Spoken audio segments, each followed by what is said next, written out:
Welcome back to my YouTube channel. आज हम daily current affairs discuss करेंगे मई 1 के 2023। हमारा फर्स्ट क्वेश्चन है, विच of the following institutions release the promoting millets in India diet report. ठीक है, ये जो रिपोर्ट्स होती है ना, जैसे promoting millets in diet report या जो भी कोई रिपोर्ट्स, भले ही वो कोई बाहर की एजेंसी रिलीज करे या अपनी इंडियन एजेंसी रिलीज करे, वो बहुत इंपॉर्टेंट होती है। जैसे कि आपकी एसडीजी की रिपोर्ट हो गई, जो इंडियन मैं बता रही हूँ। ठीक है, तो ये सब रिपोर्ट्स बहुत इंपॉर्टेंट होती हैं। तो इसमें आपको पता होना चाहिए कि इंडिया की रैंकिंग क्या है, अगर वो बाहर की कोई एजेंसी रिलीज कर रही है तो। अगर कोई इंडियन एजेंसी रिलीज कर रही है तो कौन से स्टेट्स ने टॉप किया, उन स्टेट्स की रैंकिंग क्या है। अगर आप स्टेट पीसीएस की तैयारी कर रहे हो तो उस स्पेसिफिक स्टेट की क्या रैंकिंग है उसमें। ठीक है, तो ये सब चीजें बहुत इंपॉर्टेंट होती हैं। तो हमारे पास ऑप्शन है नाबार्ड, सेकेंड है फिकी, फिर थर्ड है एफ एस ए आई, और फिर फोर्थ ऑप्शन है नीति आयोग। ठीक है, तो इस तरह जब भी क्वेश्चंस आते हैं थोड़े से कंफ्यूजिंग हो जाते हैं अगर आपने नहीं पढ़ा हुआ होता है तो। जो स्पेसिफिक रिपोर्ट्स है जो मैं बता रही हूँ। ठीक है, तो इसका सही जवाब है option D, which is NITI Aayog. इसका थोड़ा सा एक्सप्लेनेशन हम देख लेते हैं। Promoting millets and diet report जो है, the report title promoting millets and diets best practices across states duties of India, it was release recently by NITI Aayog. ठीक है, तो ये किसने रिलीज करी है? इसको भैया नीति आयोग ने रिलीज किया है।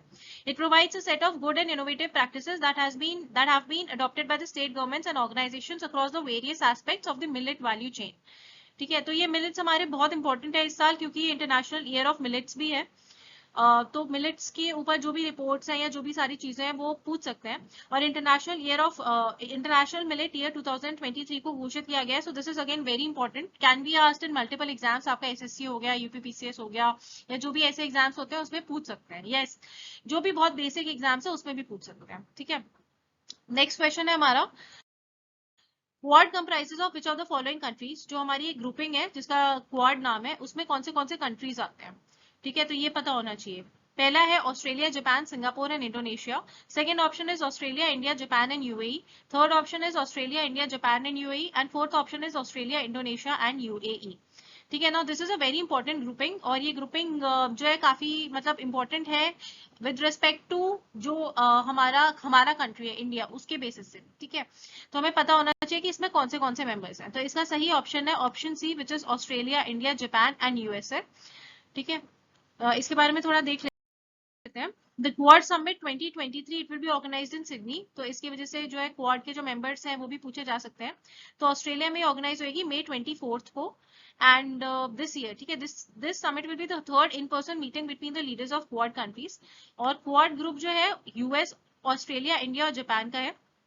जो पहली दो समिट्स थी वो यूएस में हुई थी, फिर जापान में हुई थी, और फर्स्ट टाइम है जो ऑस्ट्रेलिया इसको होस्ट करेगा। ठीक है, ओके, नेक्स्ट क्वेश्चन देख लेते हैं। Which of the following company has been upgraded to the Navratna status? ठीक है, ऑप्शन है हमारे पास, airports authority of India, option B is rail Vikas Nigam limited, option C is Hindustan copper limited and option D is oil India limited.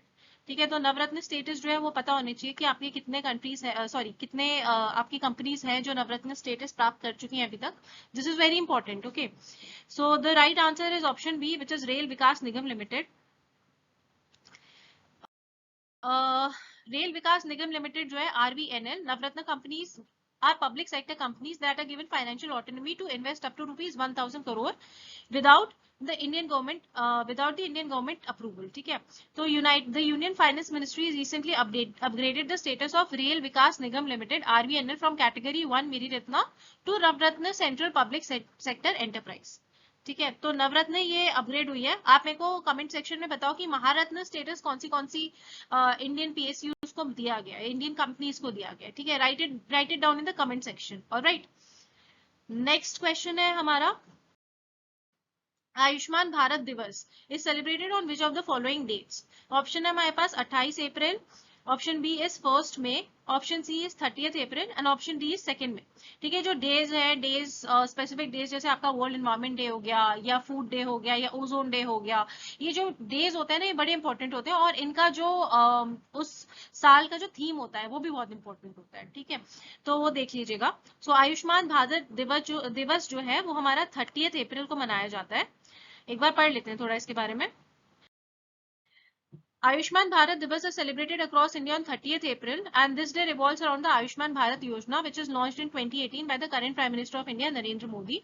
And the Yojana refers to a scheme meant for providing healthcare benefits. तो ये आयुष्मान भारत किस लिए हमने पढ़ा, मतलब आप लोगों ने सबने पढ़ा होगा, क्योंकि जब ये न्यूज में आया था, ये बहुत इंपॉर्टेंट एक स्कीम थी गवर्नमेंट की.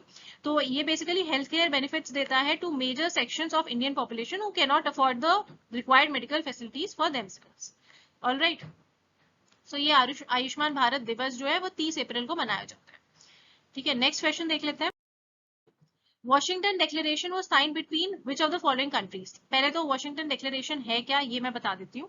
ये वॉशिंगटन डिक्लेरेशन दो कंट्रीज के बीच में साइन की गई है. बेसिकली ये न्यूक्लियर डील से रिलेटेड है, या न्यूक्लियर सेटअप से पूरा रिलेटेड है. Not deal but the setup. Okay, तो अब ये किस किस कंट्रीज के बीच में है? US UK, US and south Korea, US and Ukraine, UK and south Korea.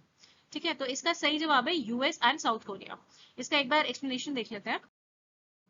Washington Declaration is a bilateral agreement that was recently signed between US and South Korea. ठीक है, ये थोड़ा इंपॉर्टेंट है, इसको देख लेना एक बार, डायरेक्टली पूछ सकते हैं. So according to this agreement, while South Korea will not develop its own nuclear weapons, the US will aid in the use of nuclear weapons in case of potential conflict with North Korea. क्योंकि north Korea जो है वो continuously अपने nuclear weapons को और जो है बेहतर बनाने की कोशिश में लगा रहता है. तो साउथ कोरिया को पोटेंशियल थ्रेट है न्यूक्लियर नॉर्थ कोरिया से, बिकॉज ये एकदम इसका पार्टनर कंट्री है. तो इस वजह से यूएस ने बोला कि आप अपना मत बनाओ, we'll support you if you need, in case की अगर कोई प्रॉब्लम होती है, so we'll provide you with the nuclear weapons. ठीक है, तो आज के हमारे 5 जो करंट अफेयर्स के क्वेश्चंस मे फर्स्ट कंप्लीट होते हैं. Thank you guys, please do like share and subscribe to my YouTube channel. Thank you so much.